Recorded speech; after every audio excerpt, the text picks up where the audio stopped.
Hello दोस्तों, स्वागत है आपका पीसीएस हिंदी में। और आज हमारा जो टॉपिक है, हम प्रायद्वीपीय भारत के बारे में पढ़ेंगे। प्रायद्वीपीय भारत के बारे में हमारा जो टॉपिक चल रहा था उससे आगे हम डिस्कस करेंगे। क्लियर है सर? आज हम बात करेंगे बेसिकली, लास्ट क्लास हमने देखा था भारत के प्रमुख पठार के बारे में। और जैसे हम इस टाइम पे जो टॉपिक पढ़ रहे हैं, ठीक है, ये इंडिया का जो प्रायद्वीपीय भारत है इस वाले हिस्से के बारे में पढ़ रहे हैं। और हमारा हमने ये सेंट्रल मतलब केंद्रीय भाग जो था ये हमने देख लिया था। यहाँ पे इस वाले केंद्रीय भाग में जो था, यहाँ पठार जो मिले थे इसके बारे में हमने देख लिया था, कौन से पठार कहाँ हैं। इसको रिवाइज करते हैं और आगे बढ़ते हैं, ठीक है। चलिए, तो भारत के प्रमुख पठारों की अगर हम बात करें, ये सबसे पहले देखेंगे लद्दाख का पठार। ठीक है, लद्दाख का पठार ये आपका शीत पठार है जो कि लद्दाख में स्थित है। ठीक, ठंडा पठार है। उसके बाद अरावली पर्वत के जब हम इधर पूरब और दक्षिण पूरब की साइड में आएंगे तो आपको बहुत सारे पठार देखने को मिलेंगे। सबसे पहले ये मेवाड़ का पठार और ये बुंदेलखंड का, यहाँ पे बघेलखंड। ये सीरियल वाइज लगाने के लिए एग्जाम में पूछा जाता है कि पश्चिम से पूरब या पूरब से पश्चिम, उत्तर से दक्षिण, इस टाइप से। उसके लिए ये क्वेश्चन, ये सारा मैपिंग की गई है, तो आप ध्यान से देखेंगे। हम कोशिश करेंगे कि 45 मिनट्स में या 40 मिनट के अराउंड ये क्लास होगी, और इसमें आपको आज लगभग मैक्सिमम भारत का भौगोलिक विभाजन वो सारा कंप्लीट हो जाएगा। इसके बाद हम इस पे आधारित एमसीक्यूज करेंगे, फिर हम नदियाँ स्टार्ट करेंगे। हमारा मकसद यही है कि जितना हम पढ़ें उसको एमसीक्यूज के थ्रू पूरा समझ लें और फिर आगे बढ़ते रहें। ये हमारे तैयारी के लिए एक बेहतर स्ट्रेटजी हो सकती है। अगर हम जितना टॉपिक पढ़ें उसको एमसीक्यूज देख लें और पीवाईक्यू देख लें, तो हमें एक से ये आइडिया लग जाएगा कि हमें कितना पढ़ना है और क्या पढ़ना है, जो हमारे एग्जाम पॉइंट ऑफ व्यू से इम्पोर्टेंट है। ठीक है, चलिए आगे बढ़ते हैं। आपने देखा होगा मालवा का पठार, हमने देखा था मालवा का पठार में क्या क्या चीज़ें हैं। सतपुड़ा का पठार बेसिकली यहाँ पे बिंद पठार है जो इसको डिवाइड करता है भारत को दो भागों में। ठीक है, प्रायद्वीपीय भारत को उत्तर भारत से अलग करता है। यहाँ पे दक्कन का पठार, ठीक है, तेलंगाना यहाँ है, इसी को रायलसीमा का पठार भी कहते हैं। दक्कन का पठार इधर है, और छोटा नागपुर, ऊपर हजारीबाग का पठार और नीचे रांची का पठार इसी का पार्ट है।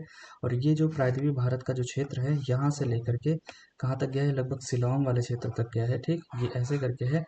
ठीक, इस टाइप से। तो ये जो नॉर्थ ईस्ट का पार्ट है शिलोंग, ये भी शिलोंग का पठार, ये भी प्रायद्वीपीय भारत का ही भाग है। ठीक है, बीच में एक गैप है, तो वो सब हमने देख लिया था। ठीक, तो हम चलते हैं यहाँ पे। ये हमने बस्तर का पठार भी दंडकारण्य पठार का ही हिस्सा है, ये हमने देख लिया था। सब ऑलरेडी हम पढ़ चुके हैं। ठीक है, दक्कन का पठार क्षेत्र आपको थोड़ा सा आइडिया होना चाहिए कि किस साइड में है, तो दक्कन का पठार आपको थोड़ा आइडिया दिख जाएगा कि दक्कन का पठार महाराष्ट्र में है, थोड़ा बहुत पार्ट एमपी में पड़ेगा, यहाँ कर्नाटका, छत्तीसगढ़, ये वाले क्षेत्र में हिस्से में पड़ेगा, आपको आइडिया होना चाहिए। ठीक, ये सब चीज़ें हैं। अब हम आते हैं पश्चिमी भारत, थोड़ा और दक्षिणी भारत साइड में आते हैं। तो यहाँ पे जो क्षेत्र है, ये वाला भारत का जो एक क्षेत्र है, ये पश्चिमी घाट है और पूर्वी घाट, ये हमने देखा था। और इसको हमने अलग अलग मतलब बांट रखा था, हमने देखा है। मतलब ये वाला जो क्षेत्र है, ये पश्चिमी घाट हो गया, ये पूर्वी घाट हो गया। इसके बारे में हमने थोड़ा बहुत पढ़ लिया, तो उसको हम रिवाइज करते हुए आगे बढ़ते हैं। ठीक, अब अगर अगर हम इस पश्चिमी घाट का और या पूर्वी घाट का क्षेत्रीय वाइज विभाजन करेंगे, तो सबसे पहले कोंकण, फिर कन्नड़, फिर मालाबार, ये अरेंज करने के लिए आता है। कोंकण, कन्नड़, कन्नड़, मालाबार। तो कोंकण ये जो गुजरात है, गुजरात से लेकर के गोवा तट तक कोंकण है, फिर उसके बाद गोवा से लेकर मंगलुरु तक कन्नड़ है, और कन्नड़ लास्ट में क्या है, मालाबार। याद रखना, ये केरल, और केरल में ज़्यादा विस्तृत है। ठीक, केरल में ये क्षेत्र मालाबार विस्तृत है। ठीक, अगर हम पूर्वी घाट की बात करें तो ये भी आपका उड़ीसा साइड में, उड़ीसा में जो महानदी है, उसके महानदी का जो बेसिन है वहाँ से लेकर के गोदावरी डेल्टा तक जो क्षेत्र, उत्तरी सरकार तट कहते हैं इसको। ठीक है, उसके बाद इसी को उत्कल तट के भी नाम से जाना जाता है। उसके बाद गोलकुंडा क्षेत्र जो कि गोदावरी से कृष्णा के बीच आता है। कोरोमंडल तट, यहाँ से कृष्णा डेल्टा से कन्याकुमारी के बीच में कोरोमंडल तट स्थित है। ठीक है,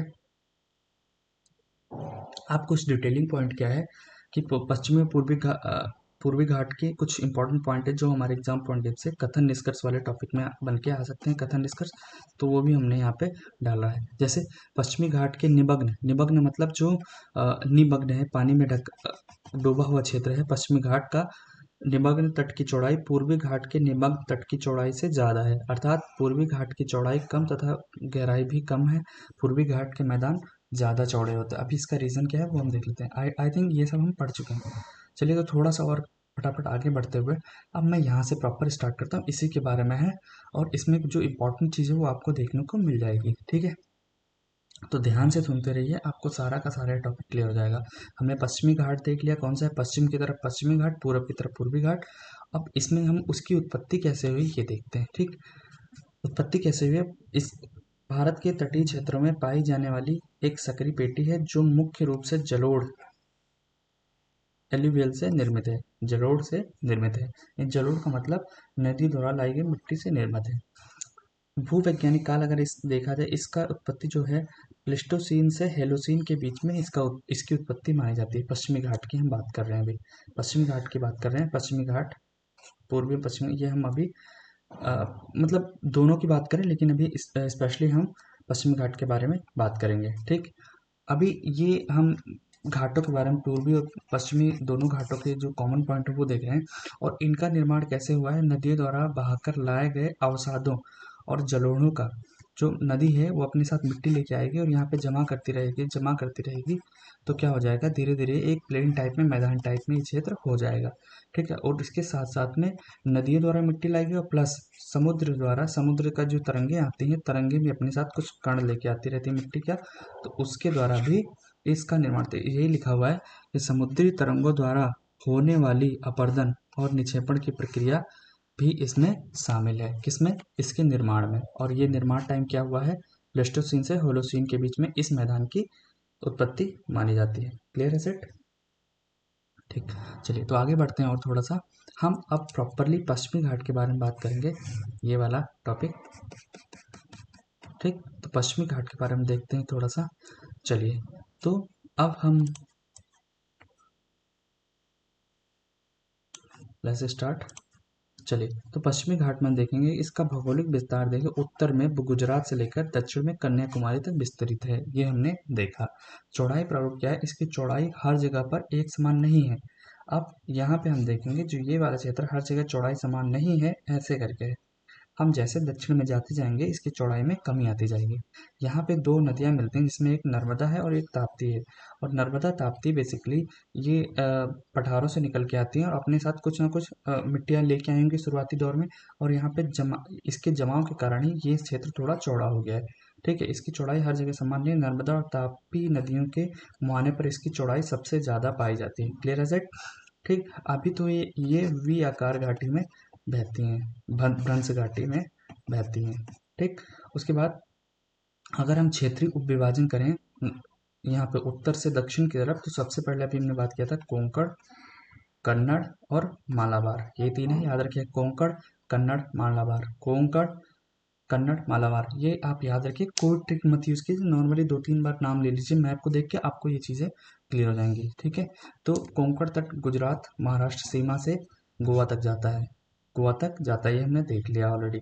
ठीक, उसके बाद कन्नड़ तट गोवा से लेकर के मंगलुरु क्षेत्र तक है।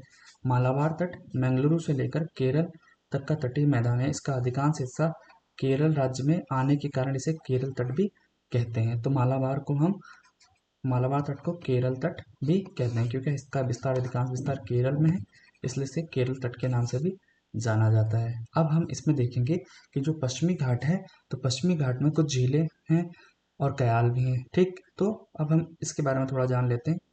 मालाबार तट की मुख्य विशेषता यहाँ पाई जाने वाली लैगून झील है। लैगून झीलों का मतलब होता है कि जैसे मान लीजिए ये हमारा पश्चिमी घाट है और यहाँ पे कुछ कट बना हुआ है, ऐसे ऐसे, जैसे ये कट बन गया है, फिर ये कट बन गया, ऐसे कटा छटा हुआ है, ये पश्चिमी हिस्सा है। तो जब समुद्र का पानी इस ट्रैप में जाके फंस जाता है, इकट्ठा हो जाता है, और यहाँ से धीरे धीरे जो तरंगे यानी समुद्री तरंगे ये इसको बंद कर देती हैं, तो एक प्रकार से तालाब का निर्माण हो जाता है। ठीक है, तो इसको हम बोलते हैं लैगून झीलें। केरल में इन्हीं तटीय लैगून झीलों को स्थानीय भाषा में कयाल कहते हैं। तो कयाल कहाँ पाए जाते हैं? केरल में। कयाल केरल, कयाल केरल एक प्रकार का क्या है? एक प्रकार की लैगून झीलें ही हैं। एक प्रकार की क्या है? लैगून झीलें। तो कयाल आपको पता चल गया और लैगून झीलें भी पता चल गई। ठीक, इसके एग्जाम्पल, आप बेस्ट एग्जाम्पल देखते हैं, बेम्बनाथ कयाल या बेम्बनाथ झील, स्टामोब्रिड हिल, अष्टामुडी कयाल झील एक ही चीज़ है, ठीक है। झील मतलब कयाल या लेगून झीलें एक ही चीज़ है।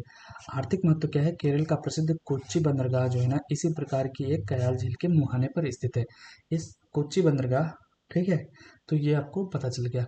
हम एक प्रॉपर जब टॉपिक उठाएंगे झीलों का, तो वहाँ पर मैं इन अष्टामुडी झीलों की लोकेशन ये सब आपको एज एन मैप में सारा दिखा दूंगा, और इसकी विशेषता क्या है वहाँ पे।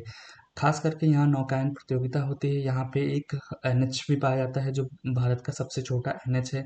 ये दोनों झीलों के बीच में है, स्थित है। इसके अलावा यहाँ पे नौसैनिक अड्डे भी बनाए गए हैं। तो ये सब हमारे कुछ इंपॉर्टेंट पॉइंट हैं जो हम वहाँ देखेंगे। अभी हम राजनीतिक जब पॉलिटिकल चीज़ें देखेंगे तो वहाँ पे बेहतर समझ में आ जाएगा हमारे, ठीक। उसके बाद अगर देखेंगे ढलान देखें इस पश्चिमी घाट की, तो इसका तीव्र कगार जो है ढलान है। प्रायद्वीपीय पठार का जो पश्चिमी भाग है पश्चिमी भाग है उसे पश्चिमी घाट कहते हैं। इसी पश्चिमी घाट का हिस्सा पश्चिमी हिस्सा इस पश्चिमी घाट का पश्चिमी हिस्सा एक कगार यानी अत्यंत तीव्र ढाल यानी खड़ी दीवार के समान पश्चिमी घाट है। लेकिन ये जो पूर्वी घाट है ये आराम से है, और इसका खड़े स्लोप ना होके विस्तृत है यहाँ तक, ठीक है।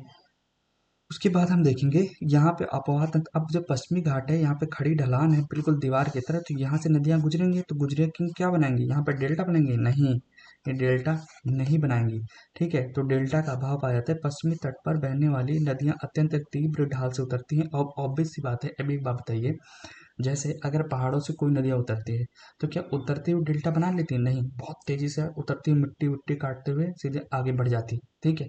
तो जब ये पश्चिमी घाट तीव्र ढलान है, तो क्या ऊपर से जब कोई नदियाँ आएंगी, तो क्या यहाँ पे इसकी वेग स्लो होगी? नहीं स्लो होगी। जब इसकी स्पीड स्लो नहीं होगी, तो जो ये अपने साथ मिट्टी विट्टी लेके आती है, तो क्या करेगा, इस मिट्टी को यहाँ पे जमा नहीं कर पाएगा, ठीक है। तो ये आगे और ले जाके जमा करेगा, नहीं समुद्र में अंदर की तरफ ले जाके जमा करेगा। इसी के कारण से इन क्षेत्रों का जो निमग्न तट है वो काफ़ी चौड़ा है। अब लेकिन पूर्वी घाट में ऐसा नहीं होता है। पूर्वी घाट में क्या होता है कि जो नदियां हैं वो अपने साथ जल लेके तो आती हैं, ठीक है। पूर्वी घाट की नदियां, एक चीज़ मैं बता दूं यहाँ पे,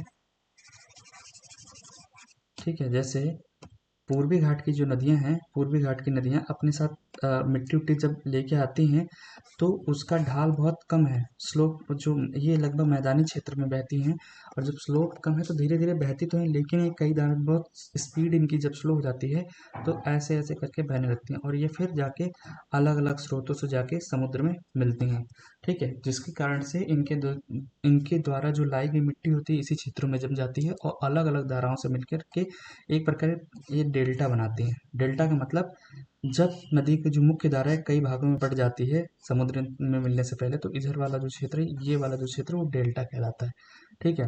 तो और लेकिन जो पश्चिमी घाट है ऐसा नहीं। तो पश्चिमी घाट में स्पीड ढालान ज़्यादा है, बहुत तेजी में ये सीधे सीधे जाके मिल जाती हैं, और जो भी अपने साथ ये मिट्टी के कण ये लेके आती हैं, ये जाके अंदर रिलीज करती हैं, जिसके कारण से इसका निबंग तट काफ़ी चौड़ा है। किसकी? पूर्वी घाट की अपेक्षा इसका निबंग तट पश्चिमी घाट का चौड़ा है। रीज़न ये है। तो इसको आप समझते जाइए, आपको बहुत अच्छे से चीज़ें समझ में आ जाएगा, ठीक। आप सिर्फ देखते रहिए, समझ में आ जाएगा। फिर इन लोग क्वेश्चन करेंगे तो आपको लगेगा यार ये तो बड़े इजी क्वेश्चन है, ठीक है। तो कगार अत्यंत तीव्र ढाल है वाला है। अब आबहवा तंत्र हमने देख लिया, ये सब चीज़ें कि तीव्र वेग के कारण ये नदियाँ समुद्र में गिरते समय मलबे का जमाव नहीं कर पाती हैं, और इसलिए डेल्टा नहीं बनता। जहाँ पे मलबे जमा होगा वहाँ पे डेल्टा का निर्माण होगा, ठीक है। तो ये क्या करती हैं भैया, डेल्टा नहीं बनेंगे तो क्या कराएंगे, एस्चुरी का निर्माण करती हैं। डेल्टा के स्थान पर ये नदियाँ ज्वार नदमुख एस्चुरी का निर्माण करती है। एस्चुरी का मतलब, जब समुद्र का पानी इन नदियों के मुहाने में आ जाए तो वो ऐसा क्या कहलाता है, एस्चुरी कहलाता है, ठीक। क्योंकि गहराई ज़्यादा है, तो समुद्र का पानी भी इसमें एंटर कर जाता है, एस्चुरी कहलाता है। इसमें हम देखेंगे, अब इसमें कुछ कुछ नदियां हैं प्रमुख। इस सब नदियों वाले टॉपिक में देखेंगे। लेकिन कुछ नदियां, जैसे गुजरात में 2 नदियां जाती हैं जो कि पश्चिमी घाट में होकर जाती हैं, नर्मदा फिर ताप्ती, ये पश्चिमी घाट है, ये वाला हिस्सा जो पश्चिम वाला हिस्सा है। उसके बाद गोवा में 2 नदियां, मांडवी और जुआरी, ये नदियां कभी कभी आ जाता है कि पश्चिम में गिरने वाली नदियां, तो आप यहाँ से भी ध्यान रख सकते हैं। शरावती नदी, जिस पर एक प्रसिद्ध जलप्रपात है, जोग जलप्रपात, ठीक है। उसके बाद केरल की 2 नदियां हैं, भरतपुजा और पेरियार, भरतपुजा और पेरियार दो कहाँ की इंपॉर्टेंट नदियाँ हैं? केरल की। तो ये सब मैं आपको मैप में दिखा दूंगा, अभी हमें यहाँ पे मैप की जरूरत नहीं है बस, ठीक है। तो आपको केरल हमने दिखा दिया है, तो केरल में याद कर लीजिए कि भरतपुजा और पेरियार दो नदियाँ हैं। इसके लोकेशन क्या है, हम सब नदियों वाले टॉपिक करेंगे। अभी हम इधर उधर ज़्यादा नहीं भटकेंगे क्योंकि फिर टॉपिक लंबा हो जाता है तो मज़ा नहीं आएगा, ठीक। उसके बाद कुछ और इम्पोर्टेंट, जैसे हमने बोला पश्चिमी तटीय मैदान, जो तट पश्चिमी क्षेत्र है उसकी चौड़ाई, मैदान की चौड़ाई बहुत कम है। इसका प्रमुख कारण यहाँ बहने वाली छोटी और तीव्र वेग वाली नदियाँ हैं, ठीक है। तो मैंने बोला कि ये डिपोजिशन करती हैं अंदर जाके करती हैं, इस वाले क्षेत्रों में ये रुकाव ढाल बहुत ज़्यादा है, इस वाले क्षेत्रों में रुक नहीं पाती हैं। छोटी और तीव्र वेग वाली नदियाँ हैं पश्चिमी घाट के पश्चिमी ढाल से निकलने वाली ये नदियाँ अत्यंत तीव्र गति से बहती हैं और सीधे समुद्र में मिलकर ज्वार नद मुख का निर्माण करती हैं, जिससे यहाँ तलछट या निक्षेपों का जमाव नहीं हो पाता है, ठीक। उसके बाद तीव्र उढ़ाल है, ये हमने देख लिया, ठीक है। और जैसे इस कारण मैदानी भाग को फैलने की जगह नहीं मिल पाती और पश्चिमी तटीय मैदान सकरा रह जाता है, ये भी हमने। निमज्जन रेखा जो वही है, निमज्जन या निमग्न तट जो होता है, हम जब ओशिनेशन क्या बोलते हैं, समुद्री विज्ञान पढ़ेंगे, मतलब ज्योग्राफी का टॉपिक है, वर्ल्ड ज्योग्राफी में, तो जो उसमें ये चीज़ों को हम देखेंगे, ठीक है। पश्चिमी तटीय मैदान को एक निमज्जन रेखा तट के रूप में भी जाना जाता है। ये इसका है प्रमाण है कि द्वारिका शहर जो आज समुद्र के पानी में डूबा हुआ है, तो ये भी एक, पहले वो ऊंचे रहा हुआ फिर धीरे धीरे वो उसमें चला गया, ठीक है। तो ये भी एक हो सकता है, मतलब ये भी एक उसका निमज्जन रेखा का एक, तटरेखा का एक एग्जाम्पल के तौर पे हम देख सकते हैं। मुहाने की चौड़ाई, ठीक है, मुहाने की चौड़ाई, इस मैदान की चौड़ाई मध्य भागों की तुलना में इसके मुहानों पर अधिक पाई जाती है, ठीक है। मैदान की चौड़ाई मध्य भागों की तुलना में इसके मुहानों पर इसकी चौड़ाई ज़्यादा है। गुजरात में नर्मदा ताप्ती अब मुहाने पर अधिक पाए थे, इसका रीज़न है कि ये अपने साथ मिट्टी ला के यहाँ पे जमा कर देती हैं, स्टोर कर देती हैं, तो वो इसी कारण से मुहाने पर अंदर जाके इसकी चौड़ाई ज़्यादा हो जाती है, बस, ठीक है। उसके बाद हम पूर्वी तटीय मैदान का विस्तार, वही हमने ऑलरेडी देख लिया है कि इसका हमने उड़ीसा गोदावरी ये क्षेत्र है, जैसे उत्कल तट, ये कोंकण, क्या बोलते हैं, यहाँ पे तमिलनाडु का मैदान जो है, ठीक है। तो सर्वाधिक चौड़ाई, अब इसके बारे में थोड़ा डिटेल में देखते हैं। भौगोलिक विस्तार है, हम इसका मैदान में उत्तर पूर्व में हुगली नदी के किनारे, हुगली नदी के मुहाने से लेकर दक्षिण में कन्याकुमारी तक विस्तृत है, ठीक। उसके बाद इसकी चौड़ाई, सर्वाधिक चौड़ाई पूर्वी तटीय मैदान की सबसे ज़्यादा चौड़ाई कहाँ है? तमिलनाडु में। तो सबसे ज़्यादा चौड़ाई कहाँ है इसकी? तमिलनाडु में। सबसे ज़्यादा चौड़ाई ये वाले हिस्से में, यहाँ चौड़ाई ज़्यादा है, ठीक। क्षेत्रीय विभाजन अगर हम बात करें तो सबसे पहले उत्कल तट, उड़ीसा वाले क्षेत्र को उत्कल तट भी कहते हैं, ठीक है। और उत्तरी सरकार तट, उसके बाद उत्तरी सरकार तट बीच में, और तीसरा कोरोमंडल या कलिंग तट, या फिर तमिलनाडु का मैदान। कई नामों से जाना जाता है, तो अलग अलग नाम है इसके। कलिंग तट याद रखना नीचे वाला है, कलिंगा नीचे, यहाँ पे उत्तरी सरकार, और ये उत्कल पहले आएगा, फिर उत्तरी सरकार, फिर कलिंग तट आएगा, कलिंग या कोरोमंडल तट, ठीक है। तो कोरोमंडल ज़्यादा नाम फेमस है, आपको सारे नाम याद रखना है। इस मैदान का सबसे दक्षिणी भाग जो मुख्य रूप से तमिलनाडु तट के अंतर्गत आता है उसे कोरोमंडल तट कहते हैं, क्लियर है सर। अब यहाँ पे भी प्रमुख लैगून झील, अब देखो यहाँ पे एक्चुअली ढाल ज़्यादा नहीं है, जब ढाल ज़्यादा नहीं है तो यहाँ पे लैगून झीलें बनेंगी, लैगून झीलों के साथ साथ में यहाँ पे डेल्टा का निर्माण होगा। डेल्टा का निर्माण कैसे, तो वो मैंने बता दिया है, ठीक है। पूर्वी भारत, पूर्वी तटीय मैदानों पर भारत की प्रमुख सबसे कुछ प्रसिद्ध झीलें हैं, लैगून झीलें, उनमें नाम है सबसे चिल्का झील। चिल्का झील बहुत इंपॉर्टेंट है, आपको पता है उड़ीसा में है सबसे पहले, और भारत की सबसे बड़ी खारे पानी की झील भी उड़ीसा, यही चिल्का झील है। यहाँ पे नौसैनिक अड्डे भी हैं, ठीक है। तो ये सब हमारे एग्जाम पॉइंट से इम्पोर्टेंट है। यह उड़ीसा में स्थित भारत की सबसे बड़ी खारे पानी की लैगून झील है, ठीक। दूसरी झील हम बात करेंगे पुलिकट झील। पुलिकट झील ये मुख्य रूप से आंध्र प्रदेश और तमिलनाडु की सीमा पर है। ये एग्जाम में कई बार आ चुका है, और याद रखना ये तटीय क्षेत्र में नहीं है, ये थोड़ा सा मतलब बिल्कुल समुद्री से नहीं है, थोड़ा अंदर हट के है, ठीक है। इसका निर्माण इनके डेल्टा वाले क्षेत्र पे हुआ है, ठीक। आंध्र प्रदेश और तमिलनाडु की सीमा पर स्थित है। इसी पुलिकट झील के बिल्कुल बीचों बीच में एक द्वीप है, श्रीहरिकोटा द्वीप, जहाँ पे इसरो का सतीश धवन केंद्र स्थित है, ठीक। तो ये आपको पता होना चाहिए, श्री पुलिकट झील में श्रीहरिकोटा द्वीप स्थित है, और इसरो का सतीश धवन के अंतरिक्ष केंद्र भी यहाँ मौजूद है। अब सीधी सी बात है, हमने इस सब के बारे में बात कर ली कि मंद ढाल एवं डेल्टा का निर्माण। ढाल कम है तो क्या होगा, डेल्टा का निर्माण होगा। तो वही चीज़ लिखा हुआ है, तंत्र धीमा है, डेल्टा का निर्माण। ढाल धीमा होने के कारण यहाँ बहने वाली बड़ी नदियाँ समुद्र से गिरने से पहले अपने साथ लाए गए मलबे को बड़े क्षेत्र में फैलाती हैं, जिससे विशाल और उपजाऊ डेल्टा का निर्माण होता है। ठीक, तो बस इसकी प्रमुख नदी आपको पता है कि महानदी, गोदावरी, कृष्णा, कावेरी। पश्चिम की तरफ गिरने वाली कुछ प्रमुख नदियाँ हैं, वो हम नदियों वाले टॉपिक में देखेंगे। सब पूरा मैप से आपको छोटी से छोटी, बड़ी से बड़ी नदियाँ जो हमारे एग्जाम पॉइंट से इम्पोर्टेंट है, वो सब करा दी जाएंगी। उसके बाद हम देखेंगे कृषि एवं बागवानी, इसकी सांस्कृतिक और मैदानी का जो महत्व क्या है, ये सब मेंस का पॉइंट ऑफ व्यू से, तो आप इसको एक बार रीड कर लेंगे। फसलें क्या है, कौन कौन सी फसलें हो, तो ऑब्वियस सी बात है यहाँ पे मसाले वसाले फेमस होंगे, चावल गन्ना, ये उपजाऊ है, चावल गन्ना वगैरह होगा यहाँ पे। ठीक है, नारियल खेती होगी, तटीय वनस्पतियाँ हैं, गर्म मसाले, नारियल, सुपारी, ये सब चीज़ें होती हैं। पटसन वटसन भी होता है।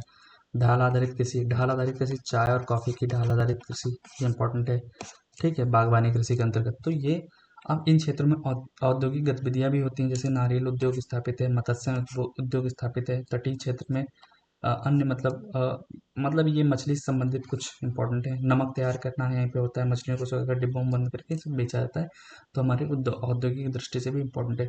खनिज ऊर्जा संसाधन में सबसे इंपॉर्टेंट है एक मोनोजाइट खनिज, इसे भविष्य का ईंधन भी कहते हैं, भविष्य का ईंधन करते हैं, जिससे जो हमारे नाभिकीय संयंत्रों में काम आएगा। और केंद्र केरल की, हालांकि ये पूरे पश्चिमी और पूर्वी तटीय क्षेत्रों में लगभग मिलता है। ठीक है, मोनोजाइट खनिज पश्चिमी तट पर विशेष विशेष करके केरल की तटीय पर रेतन रेतन मोनोजाइट मिलता है। हालांकि अभी इसका हम प्रॉपर यूज़ नहीं कर पा रहे, हमारे पास उतनी अच्छी टेक्नोलॉजी नहीं है कि जिसका हम इसको नाभिकीय संयंत्रों में यूज़ कर पाएँ, लेकिन आने वाले टाइम में इसका प्रयोग जरूर किया जाएगा। जहाँ तक उम्मीद है कि विज्ञान इसमें एक खोज जरूर करेगा अच्छे से कुछ। ठीक है, उसके पेट्रोलियम भंडार भी पाए जाते हैं, जैसे गोदावरी कृष्णा बेसिन में यहाँ पे पेट्रोलियम भंडार पाए जाते हैं। ठीक है, जैसे ये गोदावरी कृष्णा और कावेरी तटों पर डेल्टा एवं में तेल के पर्याप्त भंडार पाए गए हैं, जिनका वाणिज्यिक दोहन भी स्टार्ट कर दिया गया, तो ये सब इंपॉर्टेंट है। अब व्यापार बंदरगाह में ऐतिहासिक महत्व भी है, बड़े बंदरगाह हैं इसी क्षेत्र में। ऐतिहासिक महत्व में यहाँ पे डच, फ्रेंच और ब्रिटिश व्यापारी भी इसी क्षेत्रों में आए थे, ये सब चीज़ें हैं। ठीक है, सांस्कृतिक महत्व भी है अपने, जैसे इसी तटीय क्षेत्र में कुछ इंपॉर्टेंट मंदिर हैं, जैसे मदुरै, तंजावुर, ये सब सांस्कृतिक क्षेत्र हैं और नगर हैं। कांचीपुरम मंदिर है, रामेश्वरम पे आपको पता है ऐतिहासिक महत्व, धनुषकोडी इत्यादि।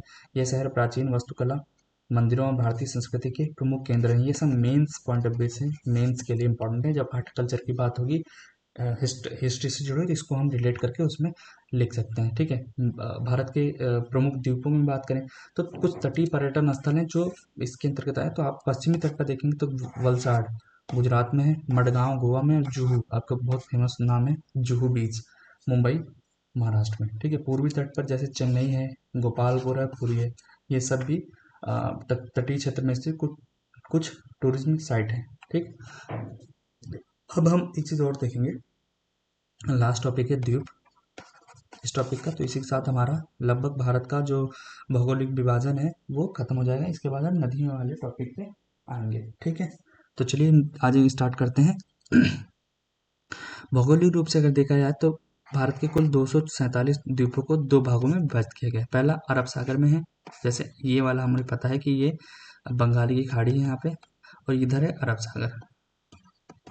ठीक है, तो अरब सागर में कुल 43 द्वीप जो कि कोरल या मूंगा से निर्मित द्वीप हैं। ठीक है, कोरल एक प्रकार की चट्टाने हैं, ये एक प्रकार के जीव थे जिनकी डेथ होने के बाद ये धीरे धीरे इकट्ठा होता गया और यहाँ पे आ, द्वीप बन गए इन्हीं चट्टानों से। ठीक है, बंगाल की खाड़ी में 204 द्वीप हैं जो अंडमान और निकोबार द्वीप समूह के अंतर्गत आता है। और ये जो अंडमान निकोबार द्वीप समूह है, आप एक चीज देखेंगे कि जैसे जो हमारा मैं यहाँ पे बनाता हूँ, ये जो है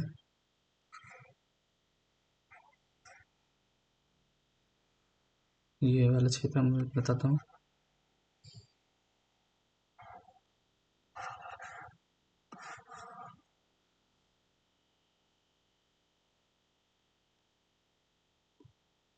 ठीक है, तो जो हमारा ये हिमालयी क्षेत्र है, यहाँ से जो अरुणाचल प्रदेश के बाद यहाँ पे म्यांमार वाले बॉर्डर से होते हैं, अराकन यूमा पर्वत श्रेणी जो है यहाँ पे आके ये जो हमारा अंडमान निकोबार इसी का ये जो पर्वतों का है डूबा हुआ भाग है, जो कि ऊपर वाले इसकी चोटियां ऊपर है, तो इसी में ही हमारा अंडमान निकोबार द्वीप हिमालय का ही एक प्रकार से पार्ट है। तो ये समझना है, यहाँ से ऐसे होके आएगा, ठीक। तो आपको ध्यान रखना है। तो वही चीज़ है कि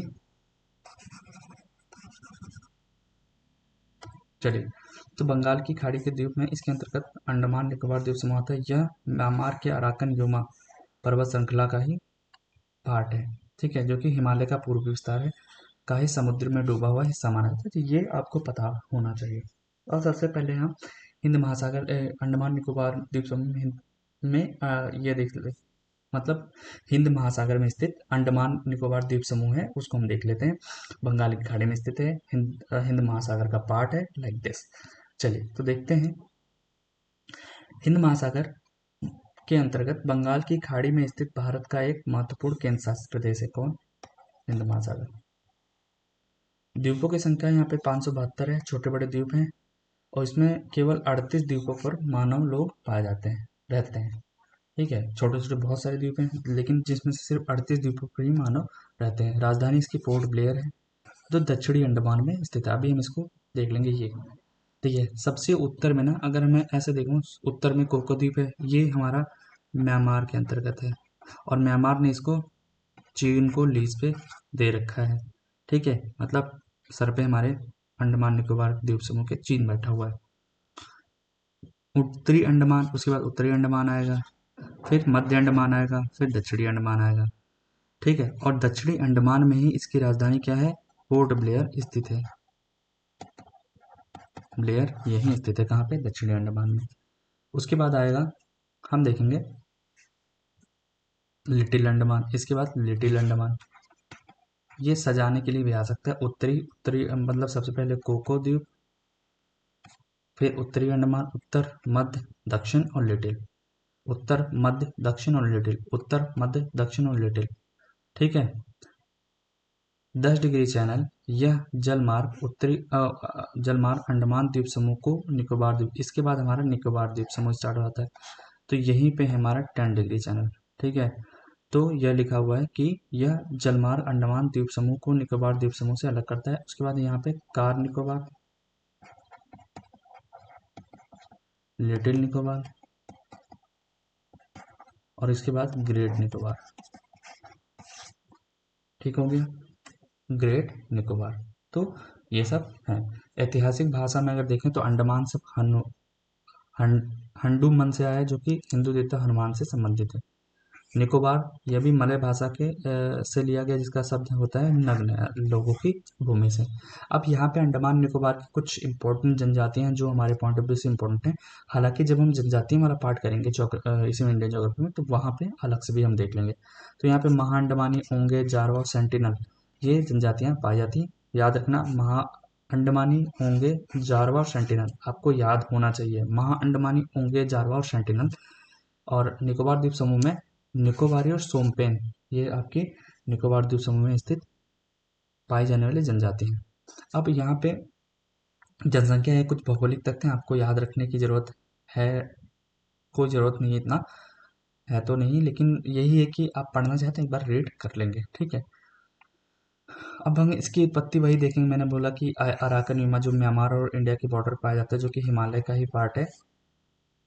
हिमालय की पर्वत श्रृंखला पूर्व में जाकर दक्षिण की ओर मुड़ जाती है। म्यांमार में अराकन योमा कहा जाता है, और इसी समुद्र में डूबे हुए पर्वत शिखर है इसी का ही, ठीक है। और इसी द्वीप समूह अंडमान और निकोबार कहलाता है। और अन्य नाम इसको अंडमान और निकोबार द्वीप समूह को मरकत द्वीप भी कहा जाता है। मरकत द्वीप भी कहा जाता है अंडमान और निकोबार द्वीप समूह को, ठीक है। ये 10 डिग्री उत्तर में स्थित द्वीपों को अंडमान द्वीप समूह और निकोबार द्वीप समूह से अलग करता है।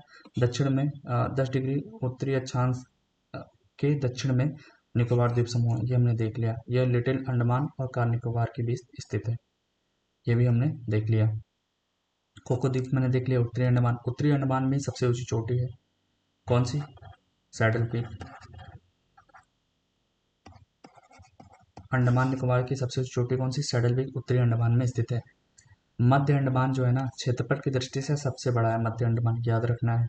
दक्षिणी अंडमान, इसमें राजधानी पोर्ट ब्लेयर, तो तीनों की अपनी अपनी अपनी चीजें हैं। कोको को म्यांमार को दे दिया है, कोको को म्यांमार को दिया है। उत्तरी अंडमान में सबसे ऊंची चोटी है, ठीक है। मध्य अंडमान सबसे बड़ा द्वीप है और दक्षिणी अंडमान में पोर्ट ब्लेयर है। ठीक। लिटिल अंडमान द्वीप जो है सबसे दक्षिणी द्वीप है अंडमान अंडमान का। ठीक है। और यहाँ पे देखिए सैडल पीक 736 मीटर है। सबसे ये भी हमने देख लिया, दक्षिणी अंडमान पे स्थित ये भी देख लिया। भारत का सबसे जो, हाँ, ये ग्रेट निकोबार में ही जो इंदिरा पॉइंट है ना, पिगमिलियन पॉइंट भी जिसको कहते हैं, वो इसी सबसे दक्षिण ग्रेट निकोबार में। तो हम अगर देखें उत्तरी यहाँ पे कोको द्वीप, उत्तरी अंडमान, मध्य अंडमान, दक्षिणी अंडमान, लिटिल अंडमान, और यहीं पे है फिर कार निकोबार, यहाँ पे फिर लास्ट में ग्रेट निकोबार। तो ग्रेट निकोबार का ही पार्ट है क्या, ये इंदिरा पॉइंट। ठीक हो गया, क्लियर है। तो ये हमने देख लिया था। देखिए जैसे car Nicobar, little Nicobar, great Nicobar, clear है दैट। चलिए, तो प्रमुख द्वीप। अच्छा, यहाँ पे कुछ इंपॉर्टेंट हमारे ज्वालामुखी द्वीप भी हैं जो हमें पता होना चाहिए, कि जैसे नारकोंडम द्वीप, ये आपका ज्वालामुखी द्वीप है। ज्वालामुखी द्वीप है जो सुषुप्त या शांत अवस्था में भी पाया जाता है। बैरन द्वीप सक्रिय है। अभी बैरन द्वीप सक्रिय भारत और संपूर्ण दक्षिण एशिया का सक्रिय एकमात्र ज्वालामुखी है। ठीक है। अब उसके बाद लक्षद्वीप समूह के बारे में देख लेते हैं। चलिए, तो लक्षद्वीप के बारे में ये सब मैं आपको दिखा चुका हूँ और बता चुका हूँ, पढ़ा चुका हूँ। फर्स्ट जो क्लास थी उसमें भी और यहाँ पे भी हम देख रहे हैं। लक्षद्वीप समूह भारत का सबसे छोटा केंद्र शासित प्रदेश है। द्वीपों में यह भी सबसे छोटा द्वीप है। राजधानी इसकी कावारत्ती है। और लक्षद्वीप का सबसे बड़ा जो द्वीप है ना, एंड्रोट द्वीप है। एंड्रोट द्वीप सबसे बड़ा है लक्षद्वीप का, याद रखिएगा। इसकी राजधानी कहाँ है, कावारत्ती है। और सबसे छोटा क्या है, मिनिकॉय द्वीप, मतलब सबसे दक्षिण में मिनिकॉय द्वीप स्थित है। प्रवाल से निर्मित है, हमने बात कर ली कि प्रवाल द्वीप मूंगे के प्रवाल जीवों की मृत्यु अवस्था से हुआ है, कंकाल से यही। और उनका कंकाल जो कैल्शियम कार्बोनेट CaCO3 से बना हुआ है। जनसंख्या अगर 43 द्वीप या 36 द्वीप, जिनमें से सिर्फ 10 द्वीपों पर ही लोग रहते हैं। ठीक। प्राकृतिक पर्यावरण, यहाँ सदाबहार वन पाए जाते हैं। ठीक है। एवरग्रीन फॉरेस्ट पाए जाते हैं। इस द्वीप समूह में कोई पर्वत श्रृंखला नहीं है, ये भी याद रखना है।